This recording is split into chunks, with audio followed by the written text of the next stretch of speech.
یہ پاکستان میں ہمیشہ کہتا ہوں ایک عظیم خواب کا نام تھا، اور وہ خواب تھی ہمارے فاؤنڈنگ فادرز قائد اعظم محمد علی جناح اور علامہ اقبال کی. اور وہ خواب یہ تھی کہ ہم نے پاکستان کو ایک اسلامی فلاحی ریاست بنانا تھا، اور دوسری طرف اس ریاست کے اندر قانون کی بالادستی قائم کرنی تھی، جدھر سب انسانوں کے حقوق ہونے تھے، چاہے ان کا کوئی رنگ ہو یا جو بھی ان کا مذہب ہو، لیکن سب انسان برابر اور حقوق ان کے ریاست نے گارنٹی کرنے تھے. تو یہ ایک بہت بڑی خواب ہے، اور اس سفر کے اوپر ہم نکلے ہوئے ہیں، اور مجھے کوئی شک نہیں کہ انشاءاللہ اس منزل تک ہم پہنچ جائیں گے. لیکن اس میں ہم سب مل کے ایک جدوجہد کریں گے تو پہنچیں گے. دوسری میں آج آپ کو مبارکی دینا چاہتا ہوں. جس طرح ساری قوم نے مل کے کرونا وائرس کا مقابلہ کیا، شاید ہی کسی قوم نے اس کامیابی سے بیلنس کیا. اس کرونا وائرس کی جدوجہد میں شاید ہی کسی نے اس طرح بیلنس کیا جو ہمارے ملک پاکستان نے کیا. شروع میں ہمیں خوف تھا کہ ایک طرف کرونا سے لوگ مریں گے، دوسری طرف ہمیں خوف تھا کہ جو لاک ڈاؤن لگانے سے پوری معیشت ختم ہو گئی، بند ہو گئی، اس کی وجہ سے بھوک سے لوگ مریں گے. تو جو ہم نے فیصلے کیے، آج ہمیں اللہ کا خاص شکر ادا کرنا چاہیے کہ کرونا کے کیسز بھی نیچے آ گئے ہیں اور ہماری معیشت بھی اوپر جانا شروع ہو گئی ہے.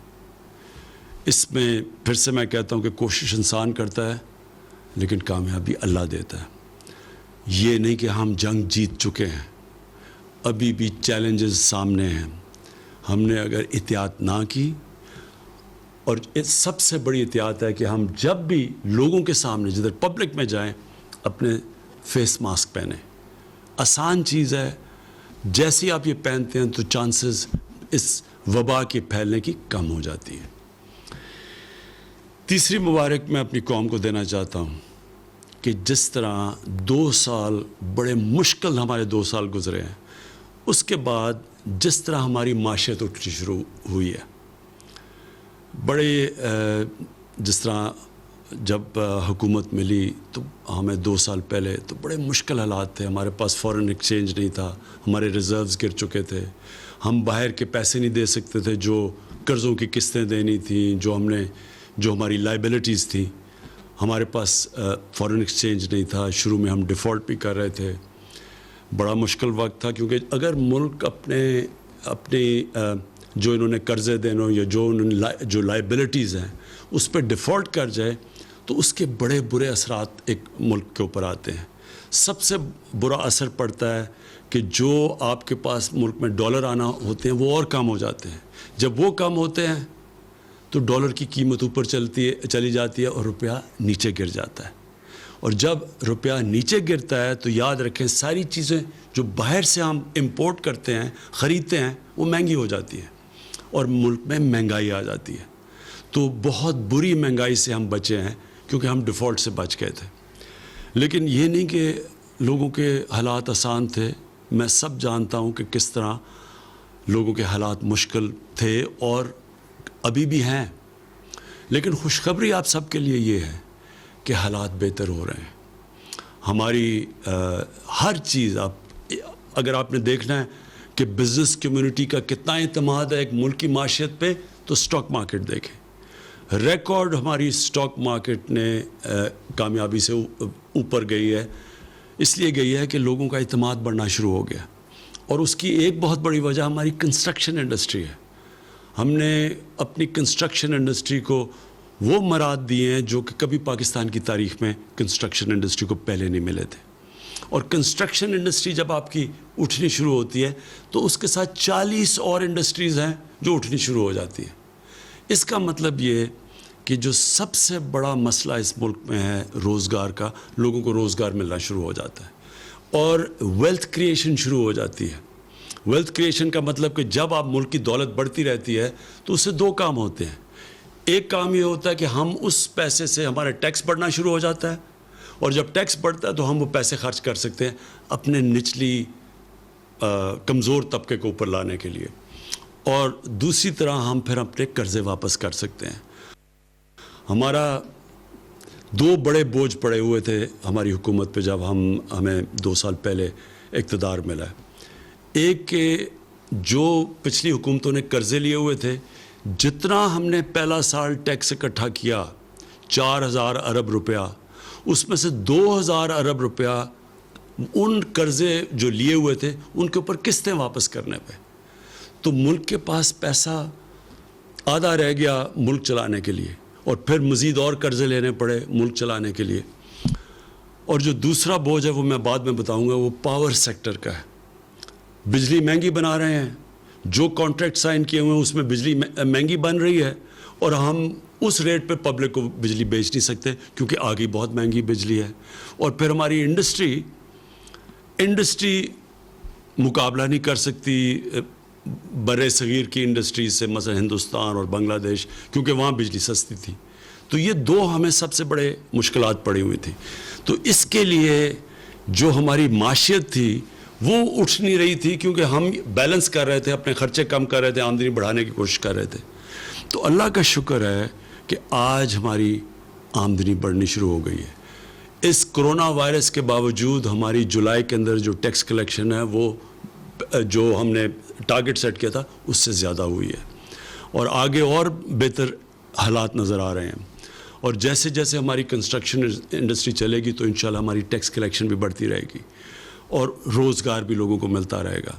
اور ہمارا جو اور خوشائن چیز ہے، ہماری ایکسپورٹس بڑھنی شروع ہو گئی ہیں۔ جو دنیا کے اندر ساری دنیا میں ایکسپورٹس کو نقصان ہوا ہے کرونا وائرس کی وجہ سے، تو یہ ہمارے لیے بڑی، پھر سے میں کہوں گا خوشائن چیز ہے کہ ہماری ایکسپورٹس بڑھنی شروع ہو گئی ہے، ہماری ٹیکس کلیکشن اوپر چلی گئی ہے، ہماری سٹاک مارکیٹ اوپر چلی گئی ہے، سیمنٹ کی سیلز اوپر چلی گئی، اس کا مطلب کنسٹرکشن ایکٹیویٹی شروع ہو گئی ہے۔ اور انشاءاللہ آگے جو ہم اب دیکھ رہے ہیں کہ حالات اب مزید بہتر ہوتے جائیں گے۔ تو جو میں پھر سے آپ کو جو کہا تھا کہ دوسرا ہمارے لیے بہت بڑا مسئلہ وہ ہے کہ مہنگی بجلی جنریٹ کر رہے ہیں ہم۔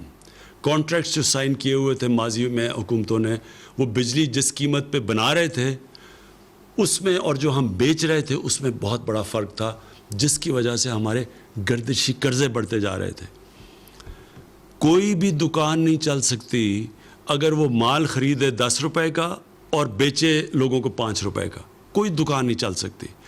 بجلی مہنگی خرید رہے ہیں اور جو بیچ رہے ہیں وہ ہم کم، کیونکہ آگے بجلی بہت مہنگی تھی۔ تو لہٰذا مذاکرات چل رہے تھے گورنمنٹ کے اور انڈیپینڈنٹ پاور پروڈیوسرز کے۔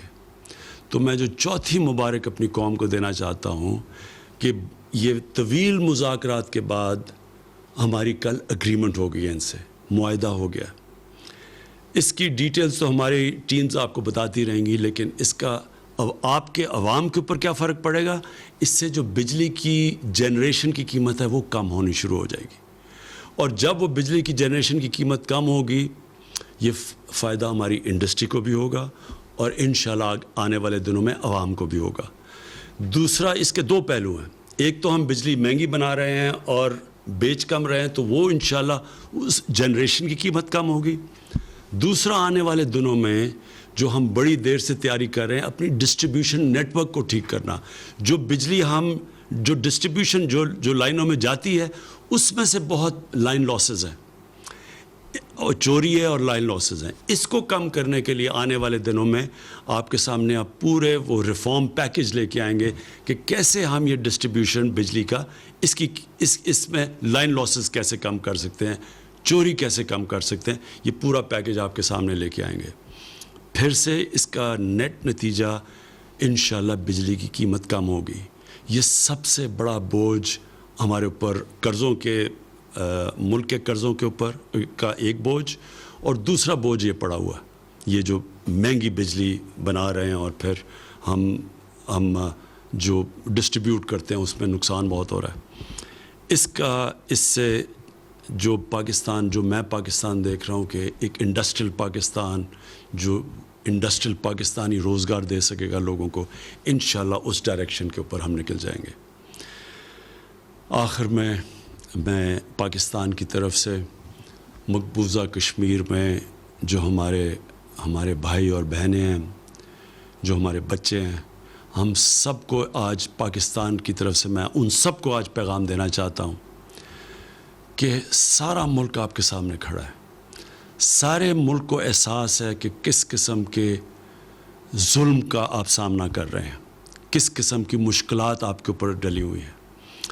ہم پوری جد و جہد کرتے رہیں گے، پولیٹیکل، مورل، ڈپلومیٹک، پوری آپ کے ساتھ آپ کے لیے جد و جہد بھی کریں گے، آپ کے ساتھ بھی کھڑے ہیں، اور اللہ سے بھی دعا کریں گے کہ اللہ آپ کو آزاد کرے، اللہ آپ کو وہ حق دے جو آپ کو 70 سال پہلے یونائٹڈ نیشنز کی سیکیورٹی کونسل نے آپ سے وعدہ کیا گیا تھا، UN کی ریزولوشنز میں جو آپ کو حق ملنا چاہیے تھا کہ آپ نے اپنے مستقبل کا فیصلہ کرنا تھا. ہم جد و جہد بھی کریں گے، ہم آپ کے لیے دعا بھی کریں گے. پاکستان پائندہ باد. وزیر اعظم عمران خان کا جشن آزادی کی مناسبت سے خصوصی پیغام، کشمیر کے لیے خاص پیغام دیا. انہوں نے کہا کہ اللہ آپ کو آزاد کرے، آپ کے لیے ہم جدوجہد بھی کریں گے. پوری قوم کو مبارکباد دینا چاہتا ہوں.